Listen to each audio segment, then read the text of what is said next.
Mateo point to the Mexican border and out 60 nautical miles, including San Clemente Island. The test signal was broadcasted to test the public warning system. The test is normally conducted between 10 a.m. and noon each Wednesday, weather permitting. The signal was also used to test the activation and emergency readiness of the Skywar network of radio operators.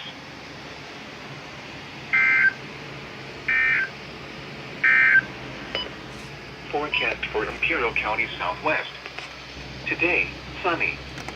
High 77. Okay, guys, you wanted a weekly test video? You got a weekly test video for you guys who wanted a weekly test video. So anyways, here it is. Required weekly test with all my weather radios. The Zone Guard always does the thing where it says NWR activation, then weekly test. So, anyways, I'm gonna go now. See ya.